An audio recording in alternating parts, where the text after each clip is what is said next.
మనం ఈరోజు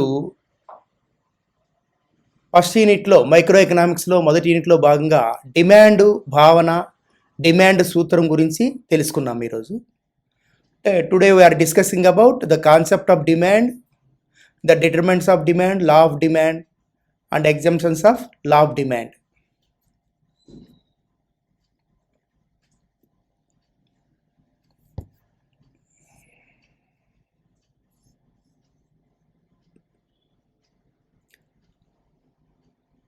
Concept of demand and law of demand, demand function, determinants of demand, law of demand. What is the main reasons to downwards the demand curve and the exemptions of to the law of demand? To discuss one by one. అసలు demand అంటే ఏమి? Demand అంటే కోరిక plus కొనుగోలు శక్తి plus సుముఖంగా ఉండడము. అంటే ఒక నిర్దిష్ట కాల వ్యవధిలో ఒక నిర్దిష్ట వస్తువును కొనుగోలు చేయడానికి సుముఖత మరియు సామర్థ్యంతో కూడిన కోరికను అవసరము లేదా కోరికగా డిమాండ్ నిర్వచించవచ్చు. డిమాండ్ అనేది ఒక నిర్దిష్ట యూనిట్ సమయానికి ఇచ్చిన ధరకు వినియోగదారులు కొనుగోలు చేయడానికి సిద్ధంగా ఉన్న వస్తువు యొక్క పరిమాణము డిమాండు అనొచ్చు. అంటే ఒక వినియోగదారుడు ఒక వస్తువు కొనాలనే కోరికతో పాటు కొనుగోలు శక్తి కూడా ఉన్నట్లయితే ఆ వస్తువు లేదా ఆ సేవకి డిమాండ్ ఉన్నట్లుగా మనం చెప్పవచ్చు. అంటే ఇక్కడ what is the demand means the effective fulfilment of a desire. A mere desire will not create demand for a commodity in the market. In order to have demand, the desire must be backed by ability to buy and willingness to pay the price. Demand means the effective fulfillment of a desire. Actually, the demand include three things. To consider the three things: desire of the commodity, ability to buy the commodity and willingness to pay the money. These are three things include in demand. Demand అంటే కోరిక, కొనుగోలు శక్తి plus సమ్మతం, ఈ మూడు కలయికే demand. The three things main in demand: the desire for the commodity, ability to buy the commodity and willingness to pay the money. The determinants of demand: వస్తువు ధర, వినియోగదారుని ఆదాయము, ప్రత్యామ్నాయ పూరక వస్తువు ధరలు, వినియోగదారుని అభిరుచులు, ప్రాధాన్యతలు మరియు జనాభా, సాంకేతికపరమైన మార్పులు, వాతావరణంలోని మార్పులు, ఇవన్నీ కూడా డిమాండ్ నిర్ణయించే అంశాలు. The demand for a commodity is determined by the following factors which are called the determinants of demand. They are price of the commodity, income of the household, prices of other related commodities, and tastes and preference of the consumers. Demand function. What is the demand function? ఒక వస్తు demand పరిమాణానికి ఆ వస్తు demand నిర్ణయించే అంశాలకు మధ్య ఉన్న ప్రమేయాన్ని సంబంధం గురించి తెలిపేదాన్ని డిమాండ్ ఫలము అంటారు. వస్తు డిమాండ్ పరిమాణానికి ఆ వస్తు డిమాండ్కు నిర్ణయించే అంశాలకి మధ్య ఉన్న ప్రమేయ సంబంధాన్ని గురించి తెలిపేదాన్ని డిమాండ్ ఫలము అంటాం. డిమాండ్ ఫలం అంటే demand function is the function of PN Y PSC TN. అంటే ఆ వస్తువు యొక్క ఎన్ అంటే డిఎన్ అంటే వస్తువు డిమాండ్ పరిమాణము, ఎఫ్ అంటే ఫంక్షన్ ప్రమేయ సంబంధము, ప్రైస్ ఆఫ్ ఎన్ వస్తువు ధర, ఇన్కమ్ వై అంటే ఇన్కమ్ వినియోగదారుని కన్జ్యూమర్ ఇన్కమ్, పిఎస్సి అంటే substitute goods complementary goods, price of PSC means price of substitute goods complementary goods, taste consumer taste and preference. What is the functional relation shown above is called demand function, which shows the functional relationship between the quantity demanded of a commodity and the factors that determine the demand. What is the demand function? The functional relation shown above is called as a demand function, which shows the functional relation between the quantity demanded of a commodity and the factors that determine the demand. When any of the determinants of demand changes, it will automatically bring change in the demand for the commodity. When we are dealing with the relationship between price and demand for the commodity, the other determinants of demand are assumed to be constant. Based on this assumption, we can say that demand for a commodity will depend upon its price. So the equation further it is simplified, it can be demand function equal to f function of px. It means that demand function is a function of a price. In total, what we are saying, the functional relation shown above is called demand function, which shows the functional relation between the quantity demand of a commodity and the factors that determine the demand. That is called demand function. How many types? Now we discuss of types of demand. Demand నిర్ణయించే అంశాలు అనుసరించి డిమాండ్ను ప్రధానంగా 3 రకాలు, ఇంకా చాలా అనేక రకాలుగా ఉన్నాయి. కానీ మీకు అంటే మీరు ఇంతవరకు 3 విషయాల గురించే తెలుసుకుంటారు. Price demand, income demand, cross demand. అంటే ధర డిమాండు, ఆదాయ డిమాండు, జాతీయ డిమాండ్. ఇవే కాకుండా యాక్చువల్గా అయితే ఎకనామిక్స్లో నియర్లీ 6 రకాల డిమాండ్లు కలవు. అంటే డిమాండ్ నిర్ణయించే అంశాలను అనుసరించి డిమాండ్ను 3 రకాలుగా వర్గీకరించవచ్చు అని. Price demand, income demand, cross demand. Generally, we discuss the 3 demands, but another demands also is there. Now we are discuss. So now different types of demand discuss one by one.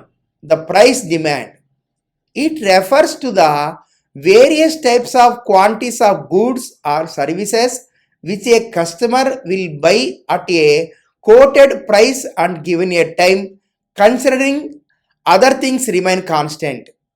What is the price demand? It refers to various types of quantities of goods or services which a customer will buy at a quoted price and given a time, considering other things remain constant. Income demand. The next one is what is the price demand? The quantity and quoted price relationship between. That is the price demand. Next one is the income demand. It refers to various types of quantities of goods or services which a customer will buy at different stages of income, considering other things remain constant. So in income demand, what is the demand and income? It refers to various types of quantities of goods or services which a customer will buy at a different stages of income, considering other things remain constant. That is called income demand.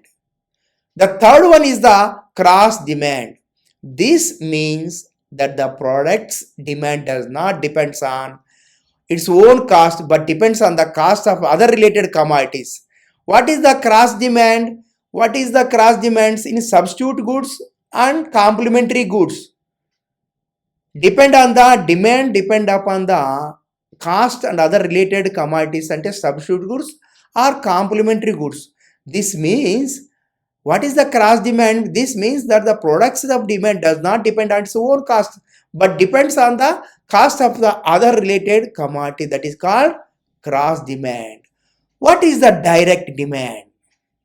When goods or services satisfy individuals' wants directly is known as direct demand.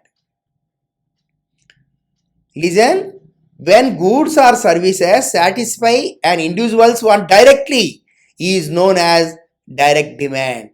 When goods services satisfy an individual's wants directly is known as direct demand. ఇప్పుడు ఏదైనా మన ఒక వస్తువు మన కోరికను ప్రత్యక్షంగా తీర్చేసింది. ఇప్పుడు ఏదైనా మనకి ఇప్పుడు బిర్యానీ తినాలని కోరిక వచ్చేసింది, డైరెక్ట్గా కోరిక తీరిపోతే దాన్ని ప్రత్యక్ష డిమాండు అంటాం. Simple example. అంటే నీకు కోరిక కలిగింది, అది డైరెక్ట్ సాటిస్ఫై అయిపోయింది, అంటే దానికి డైరెక్ట్ సంబంధం. What is the goods and service satisfy individual directly known as direct demand. Derived demand or indirect demand. The goods or service demand are needed for manufacturing goods which satisfy the consumer indirectly is known as derived demand or indirect demand. For example, what is the indirect demand? కొన్ని వస్తువులు మనం మార్కెట్లో చూస్తే ఒకదానికి demand ఏర్పడితే వేరే వస్తువులకు కూడా డిమాండ్ ఏర్పడుతుంది. ఇప్పుడు ఫర్ ఎగ్జాంపుల్ బెడ్స్కి బాగా డిమాండ్ ఏరింది, అంటే కామన్ బెడ్స్కి బాగా బెడ్కి కావాల్సిన ముడి పదార్థం కాటన్, సో కాటన్కి డిమాండ్ పెరుగుతుంది. That is the derived demand. ఇప్పుడు వచ్చేసి డిరైవ్డ్ పరోక్ష డిమాండ్ ఇక్కడ అంటే ఒక వస్తువుకి దానికి మీద ఆధారపడే ముడి పదార్థాలన్నీ కూడా దానికి కూడా డిమాండ్ పెరుగుతుంది ఆటోమేటిక్గా. అంటే రా మెటీరియల్కి అంతా కూడా డిమాండ్ పెరుగుతుంది. ఫర్ ఎగ్జాంపుల్ ఇప్పుడు ఎలా ఉంటుందంటే ఇక డిరైవ్డ్ ఇండైరెక్ట్ డిమాండ్ అంటే పరోక్ష డిమాండు, ఉత్పన్న డిమాండు. అంటే ఇక్కడ ఉత్పత్తి కారకాలకు ఉండే డిమాండ్ని పరోక్ష ఉత్పన్న డిమాండు అని చెప్పచ్చు, అంటే derived demand. Joint demand to produce another demand is a joint demand. To produce a product there are many things that are related to each other. For example to produce bread we need service like a oven, fuel, flour mill. So the demand for the other additional things for a produced product is known as giant demand. What is a giant demand? మనము ఇక్కడ joint అంటే ఇక్కడ మనకి joint demand ఇక్కడ రెండిటికి కూడా మనకి ఆ రెండు ఒకదానికంటే ఒకదానికి లింక్ ఉంటుంది అనమాట. That's why this is called joint demand. Composite demand can be described when goods and services are utilized for more than one cause. Call composite demand, సంయుక్త డిమాండ్ అంటారు. So these are the main actually price demand, income demand, cross demand. These are the main things. But another also to know for examination what is the direct demand, what is the derived or indirect demand, what is the giant demand, what is the composite demand. These are the nearly 7 types of demands now discuss. Next, later what is the price demand. అంటే ఒక వస్తువు ధరకి ఆ వస్తువు డిమాండ్కు మధ్య ఉన్న సంబంధం గురిపించేదాన్ని ఒక వస్తువు ధరకి ఆ వస్తువు డిమాండ్కు మధ్య ఉన్న సంబంధం గురించి తెలిపే దానిని ధర డిమాండు అంటారు. ఒక వస్తువు ధరకి ఆ వస్తువు డిమాండ్కి అంటే goods of price of good and price of demand, ఆ వస్తువుకే డిమాండ్ ఆఫ్ ద గుడ్ మధ్య ఉన్న రిలేషన్షిప్ గురించి తెలిపనే ధర డిమాండు అంటారు. డిమాండ్ సూత్రము, డిమాండ్ పట్టిక మరియు డిమాండ్ రేఖ ఆధారంగా ధరకు డిమాండ్కు మధ్య విలోమ సంబంధము తెలుస్తుంది. అంటే ఈ డిమాండ్ సూత్రము, డిమాండ్ పట్టిక, డిమాండ్ రేఖను బట్టి డిమాండ్కు ధరకి మధ్యకు విలోమ సంబంధం తెలుస్తుంది. అంటే ధర పెరిగితే డిమాండ్ తగ్గుతుంది, అలాగే ధర తగ్గితే డిమాండ్ పెరుగుతుంది. అంటే ఒక వస్తువుకు సంబంధించిన వివిధ ధరల వద్ద ఆ వస్తువు కలిగి ఉన్న వివిధ డిమాండ్ పరిమాణాల గురించి తెలిపే పట్టికనే డిమాండ్ పట్టిక అంటాం, డిమాండ్ షెడ్యూల్ అంటాం ఇంగ్లీష్. ఒక వస్తువుకు సంబంధించిన వివిధ ధరల వద్ద ఆ వస్తువు కలిగి ఉన్న వివిధ డిమాండ్ పరిమాణాలను గురించి తెలిపే పట్టికను డిమాండ్ పట్టిక అంటారు. This is you observe demand schedule. Price of the mango, increase of price of demand. When 12 price demand is the 1, when 10 rupees 2, 8 rupees 3, 6 rupees 4, 4 rupees 5. అంటే ఇక్కడికి ఏముంది, ఇక్కడ 1 రూపీ ఉన్నప్పుడు 12 డిమాండ్ చేస్తున్నాం. మ్యాంగో ఇక్కడ ఏమంటే ప్రైస్ అంటే ఇక్కడ price of mango is equal to 1 rupee ఉన్నప్పుడు 12 increase of price demand. 1 rupee ఉన్నప్పుడు 12 ఉన్నాయి. ఇదే టేబుల్ 1లో లాస్ట్లో 5 రూపీస్ మ్యాంగో ఉన్నప్పుడు 4 డిమాండ్. అదే 1 రూపీ వచ్చేళ్ళకు డిమాండ్ మ్యాంగో 12 డిమాండ్ చేస్తున్నారు. అంటే ఇక్కడ చూడండి, ఇక్కడ increase price demand. Price of mango 1 rupee ఉన్నప్పుడు 12, తర్వాత 12 రూపీస్ ఉన్నప్పుడు మళ్ళీ ఏమవుతుంది 1 అవుతుంది. ఇక్కడంటే మనకి అబ్జర్వ్ చేస్తే we observe when price is 5 the demand is the 4. When price is 1 the quantity of mango is 12. We observe 12 is the first point, 10 second point, 8 6 and 4. We observe the demand curve is the downward the slope wards. ఇక్కడ చూడండి demand పట్టిక పైన చూపిన demand పట్టిక మరియు demand రేఖ ఆధారంగా ధరకు డిమాండ్కి మధ్య విలోమ సంబంధం ఉంటుందని తెలుస్తుంది. ఎలా? ఇక్కడ జామ పండ్లు 10 రూపాయలు ఉన్నప్పుడు మనం 2 తీసుకుంటున్నాం. 8 రూపాయలు ఉన్నప్పుడు 4 తీసుకుంటున్నాం. 6 రూపాయలు ఉన్నప్పుడు 6 తీసుకుంటున్నాం. 4 ఉన్నప్పుడు 8 తీసుకుంటున్నాం. 2 ఉన్నప్పుడు 10 తీసుకుంటున్నాం. అంటే ఇక్కడ జామ పండ్లు ధర ఎక్కువ ఉన్నప్పుడు తక్కువ పరిమాణంలో, ధర తక్కువ ఉన్నప్పుడు ఎక్కువ పరిమాణంలో తీసుకుంటున్నాం. So the relationship between price and demand inverse relationship ధరకి డిమాండ్. అందుకే డిమాండ్ రేఖ ఎడమ నుంచి కుడికి కిందికి వాళ్తూ ఉంటుంది. సో వాట్ ఈస్ దీన్ని వచ్చేసి ఇన్వర్స్ రిలేషన్షిప్. డిమాండ్ రేఖ రుణాత్మక వాళ్ళకి వాట్ ఈస్ ద రిలేషన్షిప్ అంటే why the demand curve downwards. What is the main reasons? Income effect, substitution effect, law of diminishing utility, consumers, the new consumers, the multiple అనేది. There are 5 reasons why the demand curve slope downwards to the right, left to the right. There are 5 main reasons why the demand curve slope downwards left to the right. The negative correlation between price and quantity demand. The law of demand expresses a negative association between price and quantity demand. More will be brought at lower prices and vice versa. This state of affairs make the demand curve to slope downward towards the right. What is the first reason? The demand curve slope downwards left to right. Negative correlation between price and quantity demand. Inverse relationship or negative correlation. Runatmaka sambandhamu. The second reason is the based upon diminishing marginal utility. The law of demand is based upon the law of diminishing marginal utility. According to this law, with the successive increase in the units of consumption of a commodity, every additional unit gives a lesser satisfaction. The consumer always tries to balance the utility derived from the consumption with the price of the commodity. In order to increase consumption, he pays lower prices for the commodity. Hence, the demand curve slopes downward from left to right. So, the second reason, the law of demand is based on the law of diminishing marginal utility. According to this law, successive increase in the units of consumption of a commodity, every additional unit gives the lesser satisfaction.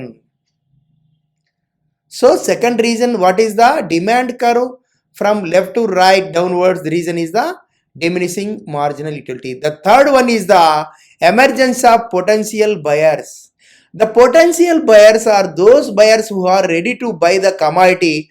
Process means to buy it but cannot buy because of high prices.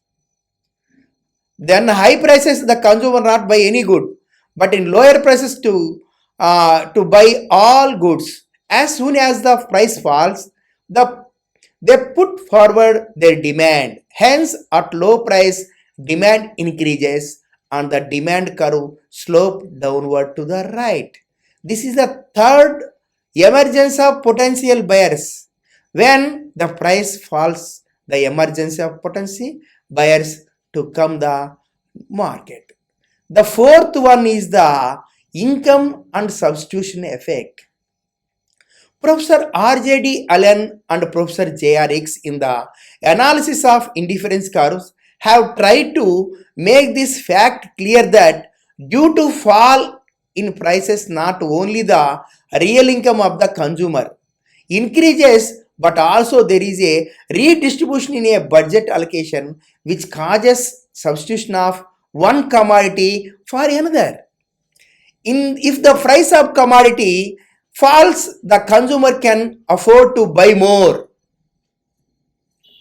To observe, if the price of commodity falls, the consumer can afford to buy more. His real income increases. It is called income effect. The reason of income effect, what is income effect? If the price of commodity falls, the consumer can afford to buy more. His real income increases. It is called income effect. On the other hand, when the commodity becomes dearer, he tries to substitute that commodity with other commodities. This is called substitution effect. Because of this effect, the demand curve slopes downwards to the right. On the other hand, when the commodity becomes dearer, he tries to substitute that commodity with other commodity. This is called substitution effect. For example, market lo ఇప్పుడు for example coffee 20 rupees, tea వచ్చేసి 7 rupees. So the consumer to buy to preferable to only tea, not coffee. That is the substitution effect. What is the, on the other hand, when the commodity becomes a dearer, he tries to substitute. Dearer అంటే rate పెరిగితే, ఒక substitute గుడ్లో coffee rate పెరిగింది, tea rate తగ్గింది, net తీసుకుంటాడు. Next మనకు what is the substitution effect? ప్రత్యామ్నాయ వస్తువుల విషయంలో. సో ఆదాయ ప్రభావము, ప్రత్యామ్నాయ ప్రభావం, ఈ రెండు ప్రభావాలు కూడా both these affect the demand curve slope downwards to the right, left to the right. This is the fourth reason. The fifth reason, commodity of several uses. A commodity of tends to be put to more uses or less important uses when its price is lowered. On the other hand, increase in price will compel the consumers to withdraw that from unimportant uses. Hence, the slope of demand curve is downward to the right. The above explanation make it clear that we buy more at lower prices and less at higher prices. These are the main reasons for demand curve downwards from left to the right. Demand system. Now discuss about law of demand. ఇతర పరిస్థితుల్లో మార్పు రానంత వరకు ఒక వస్తువు ధర పెరిగితే ఆ వస్తువు డిమాండ్ తగ్గుతుంది. అలాగే వస్తువు ధర తగ్గితే ఆ వస్తువు డిమాండ్ పెరుగుతుందని తెలిపే సూత్రాన్నే డిమాండ్ సూత్రము, లా ఆఫ్ డిమాండ్ అంటారు. అదర్ థింగ్స్, ఇతర పరిస్థితుల్లో మార్పు రానంత వరకు ఒక వస్తువు ధర పెరిగితే ఆ వస్తువు డిమాండ్ తగ్గుతుంది.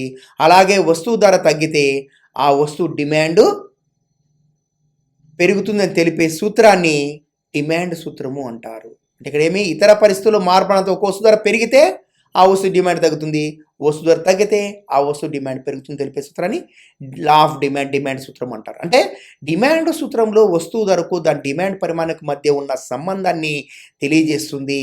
What is the law of demand? To explain the relationship between price of good and quantity of demand. Demand సూత్రం వస్తువు ధరకి దాని డిమాండ్ పరిమాణానికి మధ్య ఉన్న సంబంధం తెలుస్తుంది. ప్లస్ వస్తు ధరకి డిమాండ్కి మధ్య విలోమ సంబంధం అని చెప్తుంది. The law of demand explain the functional relationship between the quantity demanded and price. The law of demand explains the functional relationship between the quantity and demanded and price. Professor Alfred Marshall used the inductive method of study in economics. In exams లో JL అడుగుతారు, the law of demand follow deductive method or inductive method. So law of demand to based on the inductive method. Also the law of demand to based on law of diminishing utility. So these are the, అంటే ఇది competition exams అడిగేదానికి ఉద్దేశంతో అది రాయడం జరిగింది. అంటే professor according to Alfred martial used this law of demand inductive method study in economics on the basis of market analysis the framed this law. దేని base చేసుకుని లా ఆఫ్ డిమాండ్ చేశారు? Market analysis base చేసుకుని దీన్ని చేశారు. According to this law there exist a negative relationship between price and quantity demand. It speaks of the direction of change in the amount demanded and not of its magnitude. Professor Alfred Marshall has defined as a, if other things is remain the same, if other things remain the same, the amount demanded increases with a fall in and diminishes with a rise in price. ఇతర పరిస్థితుల్లో మార్పు రానంత వరకు, ఇది గ్రాఫ్లో మనం ఇక్కడ చూస్తే వస్తు ధరలు పెరిగితే డిమాండ్ తగ్గుతుంది, వస్తు ధర తగ్గితే డిమాండ్ పెరుగుతుంది. మనం దీని గ్రాఫ్లో యారో మార్క్స్ వేసాము. ఇవి understanding purpose, but it is only understanding but not exam point view, but is understanding purpose this graph. So what is the law of demand?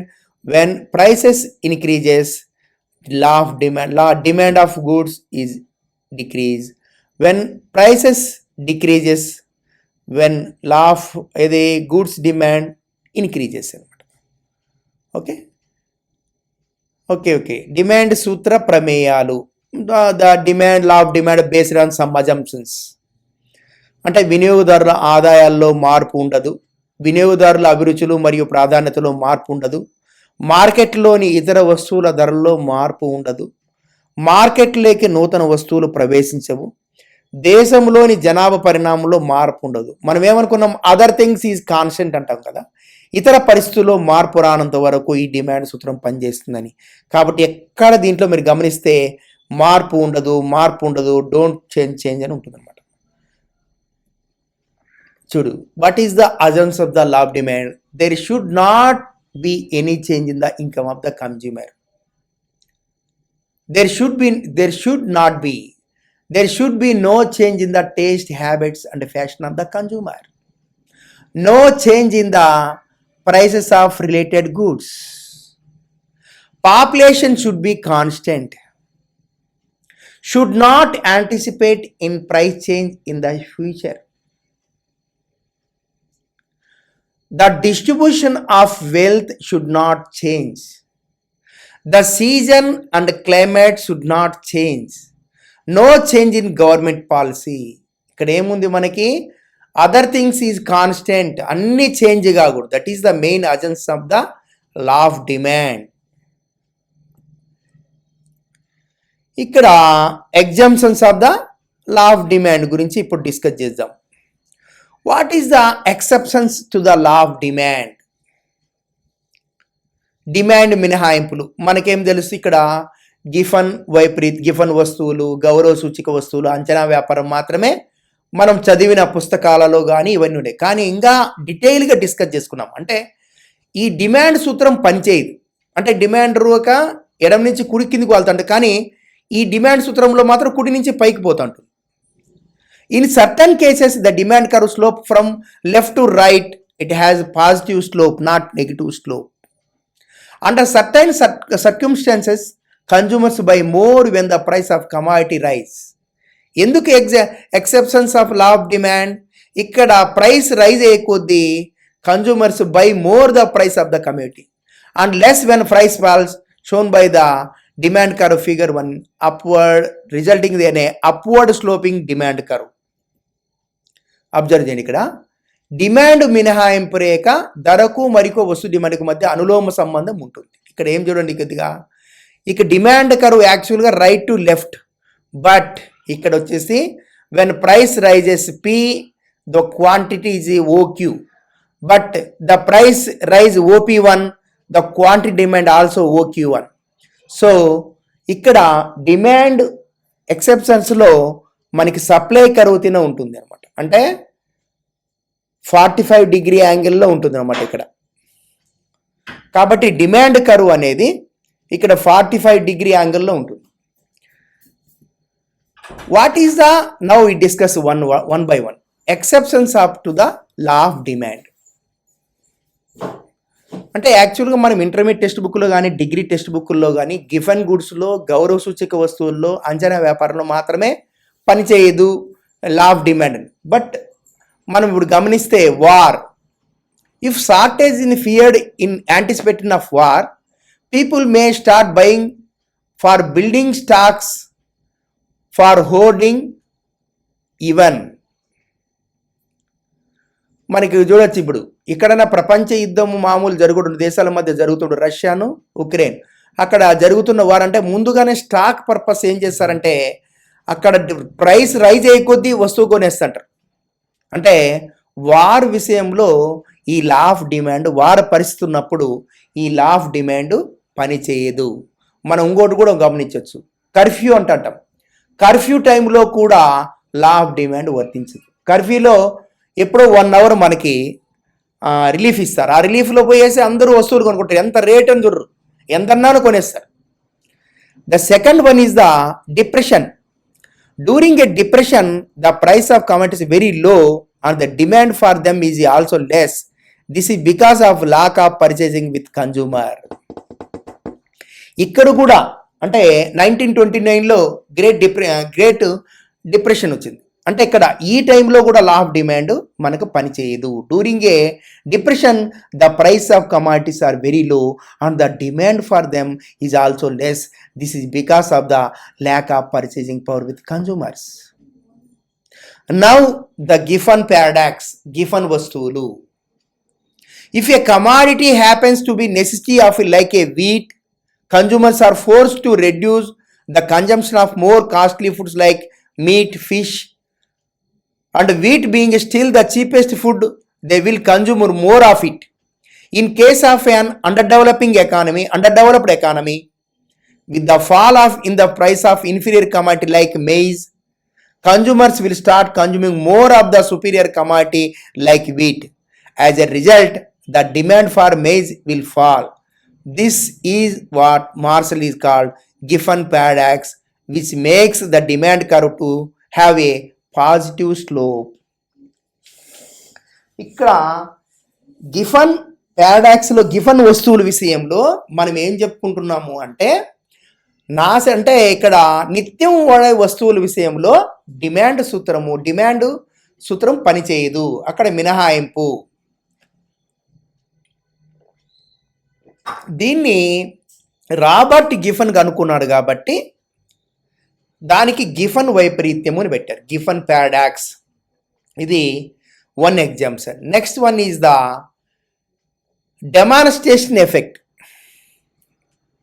ప్రదర్శన ప్రభావము. దీన్ని డ్యూషన్బరీ చెప్పాడు. Demonstration effect refers to the consumption habit of the people to imitate the consumption trend adopted by other people. You have a Honda City and you are really happy with that, but when you see your neighbor with a Mercedes car, all your happiness vanishes. Though you cannot afford a Mercedes with your present income, you still buy it. Now you find it really difficult to manage your finance because of that stupid decision. When you do not need something but you just buy It because you see other person with it is called demonstration effect. మనకు తెలుసు, అంటే ఇక్కడ సినిమాల్లో కూడా మనం చూసుకున్నాం ఒకటి, పక్కింటి పేరమ్మ గొలుసు చూడు, ఆ పక్కింటి ఏమో ఇది చూడు అంటాం. అంటే పక్కనోళ్ళు కొంటే మనం అది కొనాల్సిందే. అంటే ఇక్కడ నువ్వు పేదరికం ఉన్నావు ఏం కదా. ఇప్పుడు మనం చూడొచ్చు, బెస్ట్ ఎగ్జాంపుల్ కోవిడ్-19. ఇంతకుముందు కార్లకి ఇంత డిమాండ్ లేదు. ఇప్పుడు ప్రతి ఒక్కరూ మనం కోవిడ్-19 మనం బస్సులో పోకూడదు, మన పక్కనోడు వాడు కారు కొన్నాడు, ఇంకోడు కొన్నాడు, ఇంకొకడు. అంటే ఇక్కడ ప్రదర్శన ప్రభావంతో అతను తాహతుకు మించి కూడా ఇన్స్టాల్మెంట్లో కార్లు కొనేస్తున్నారు. సో దీన్ని ఏమంటామంటే ప్రదర్శన ప్రభావము. ఇందులో కూడా రేటు పెరిగినా కూడా వస్తువులు కొనే ఉంటారు. కార్లు రేటు పెరిగే కొద్దీ కూడా ఇప్పుడు కార్లు రేట్లు పెరుగుతూనే ఉన్నాయి, కొంటూనే ఉన్నారు. బంగారు రేటు పెరుగుతూనే ఉంది, కొంటూనే ఉన్నారు.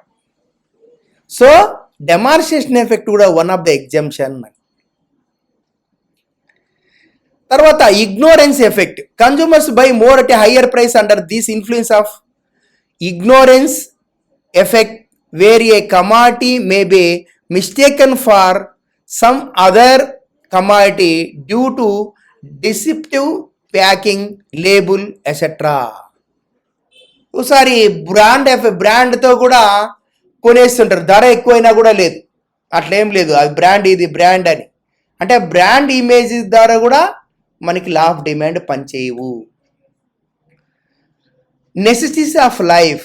Normally, the law of demand does not apply on necessity of life, such as food, cloth, etc. Even the price of these goods increases, the consumer does not reduce their demand. Rather, the purchases them. Even the price of these goods increase, often reducing the demand for comfortable goods. This is also reason the demand curve slope upwards to the right. ఇది already మనం గిఫన్ వస్తువుల్లో ఒకటే necessity of life, అంటే నిత్యావసరాలు విషయంలో కూడా లా of demand పనిచేయదు అని. Prestige goods, Veblen goods. Veblen, prestige అంటే గోల్డ్, డైమండ్స్, అవన్నీ కూడా ప్రిస్టేజ్ గుడ్సే. మనకి refers to goods that preserved status symbol such as diamond, Johnnie Walker, scotch whisky. The demand for these goods remains the same in case of increase or decrease in their price. In such a case, law of demand is not applicable. The prestige good, గౌరవ సూచిక వస్తువుల విషయంలో కూడా ఈ law of demand మనకి పనిచేయదు. వాళ్ళు బంగారు పెరిగితేనే, వజ్రాలు పెరిగితేనే రిచ్ పర్సన్స్ అవి కొంటారు. ఈ మందు Johnnie Walker and scotch whisky అది 3000, 4000 ఎంత పెరిగాను. ఎంత అంటే ఏ బ్రాండ్ అనేది ఫారిన్ బ్రాండ్ అంటే ఎంత రేట్ అయితే కూడా అంత ఎక్కువ కొంటున్నారు, కానీ దాన్ని తగ్గడం లేదు, దాని డిమాండ్ పెరుగుతుంది. That is the prestige goods. It is a symbol, status symbol, refers to goods that are preserved, perceived as a status symbol such as a diamond and Johnny Walker Scotch whiskey. The demand for these goods remains the same in case of increase or decrease in their price. దీంట్లో కూడా మనకి next speculation, అంచనా వ్యాపారం. refers to an assumption consumers about the change in price of product in future. If the price of product is expected to rise in future, then the demand for the product increase. Present situation. However, this is against the law of demand. ఇప్పుడు share market ఉంది, share మార్కెట్లో టాటా షేర్లు company పెరుగుతున్నాయి అనుకుని తెలిసింది మార్కెట్లో, అందరూ టాటా షేర్సే కొంటారు. అదేవిధంగా రిలయన్స్ జియో కంపెనీ, జియో షేర్స్ కానీ, రిలయన్స్కి సంబంధించిన షేర్స్ మార్కెట్ రైజింగ్లో ఉందంటే దాన్నే కొంటారు. అంటే ఇక్కడ భవిష్యత్తులో పెరగబోతుంది అంటే దానికే ఎక్కువ స్పెక్యులేషన్ నుండి ఎంత ధరైనా ఆ షేర్నే కొంటారు. అంటే ఇక్కడ రెఫర్స్ అంటే ఏమి, భవిష్యత్తులో పెరగవచ్చు, expected to rise in future, that is the main cause. ఇటువంటి పరిస్థితుల్లో ఈ స్పెక్యులేషన్ దాంట్లో ఈ లా ఆఫ్ డిమాండ్ పనిచేయదు. This exceptions to the law of demand. Psychologically bias customers refer to one of the important exceptions to the law of demand. Different customers have different perceptions about the price of product. Some customers have a perceptions of that low. అంటే psychology reasons కూడా అవన్నీ చేస్తాయి. So ఇక్కడ మనము ఇంతవరకు మనకు demand సూత్రము ఎలా ఉంటుంది, డిమాండ్ సూత్రం మినహాయింపు రేఖ ఎడమ నుంచి కుడికి పైకి పోతుంటుంది. అక్కడ ప్రైస్కి క్వాంటిటీ ఆఫ్ డిమాండ్కి పాజిటివ్ రిలేషన్, ధనాత్మక సంబంధం ఉంటుంది. డిమాండ్ సూత్రం మినహాయింపులేమే గిఫన్ వైపరీత్యము. ఇదేమో చెప్పారు, రాబర్ట్ గిఫన్ చెప్పాడు. గౌరవ సూచక వస్తువులు వజ్రాలు బంగారు విషయంలో అంటే ఆ వస్తువులు సమాజంలో తనకు హోదాను కల్పిస్తాయంటే ఆ వస్తువులు ధర పెరిగే కొద్దీ ఇంకా కొంటారు కాబట్టి ఇక్కడ డిమాండ్ సూత్రం పనిచేయదు, అందుకు డిమాండ్ మినహాయింపు. మూడోది అంచనా ప్రభావము లేదా అంచనా వ్యాపారము. అంటే భవిష్యత్తులో ఆ షేర్ మార్కెట్ పెరుగుతుందేమో, భవిష్యత్తులో ఇప్పుడు రియల్ ఎస్టేట్ ఉంది మనకి. రియల్ ఎస్టేట్ ఏముంటుంది ఇక్కడ మనకి, ఎక్కడైనా ఇప్పుడు హైదరాబాద్ సరౌండింగ్లో ఇక్కడ రింగ్ రోడ్డు పడుతుంది, అవుటర్ రింగ్ రోడ్డు పడుతుంది, త్రిబుల్ ఆర్ రోడ్డు పడుతుంది. అంటే ఇక రింగ్ రోడ్డు పడుతుందనే ఉద్దేశంతో ఏం చేస్తున్నారు, అక్కడ రియల్ ఎస్టేట్ పెరిగిపోతుంది. అంటే భవిష్యత్తులో పెరుగుతున్నాయని ఆ రియల్ ఎస్టేట్ మీద గజం మీద ఒక 5,000 ఉంది, 50,000 కూడా కావచ్చు. అంటే భవిష్యత్తులో ఇంకా పెరుగుతుంది అనే ఉద్దేశంతో అక్కడ స్థలాలు అందరూ కొంటారు. దాన్ని అంచనా ప్రభావంతో అక్కడ కూడా డిమాండ్ సూత్రం పనిచేయదు. ఊహాజనిత ప్రభావము, ఇమాజినేషన్ చెప్పాం కాబట్టి ఊహాజనిత ప్రభావంతో ముందుగా ఏమైనా మనకు కర్ఫ్యూ వస్తుందో, లేకపోతే మనకి ఏమైనా వచ్చేసి ఎక్కువ వర్షాలు పడతాయో, ఎక్కడ బయట పోయే పరిస్థితి ఉండదో, అంటే డిజాస్టర్, అంటే ఇక్కడ మనకి ఊహాజనిత ప్రభావం చేత కూడా లా ఆఫ్ డిమాండ్ పనిచేయదు. విపత్కరమైన పరిస్థితులు, వరదలు తుఫాన్లు ఇవన్నీ ప్రభావంలో కూడా కర్ఫ్యూ ప్రభావంలో ఊహాజనిత ప్రభావం చేత డిమాండ్ సూత్రం పనిచేయదు. కొరత భయం, భవిష్యత్తులో కొరత వస్తుందేమో, ఈ వస్తువులు ధరలు పెరుగుతాయేమో, నిత్యావసరాలు, మొత్తం మీద ఇవి డిమాండ్ సూత్ర మినహాయింపులు. ఇది ఈరోజు మనము చర్చించుకునేది. ఈరోజు మనము డిమాండ్లో అంటే ఏమి దాని అర్థం తెలుసుకున్నాము. తర్వాత డిమాండ్ పట్టిక, డిమాండ్ ఫలం గురించి, డిమాండ్లోని రకాల గురించి, డిమాండ్ సూత్రం గురించి, అదేవిధంగా డిమాండ్ సూత్ర ప్రమేయాల గురించి, డిమాండ్ సూత్ర మినహాయింపుల గురించి తెలుసుకున్నాము. ఇందులో మీ జేఎల్ జూనియర్ లెక్చరర్కి వచ్చే అన్ని అంశాలు కూడా ఇందులో కొద్దిగా ఎక్కువ చెప్పడం జరిగింది.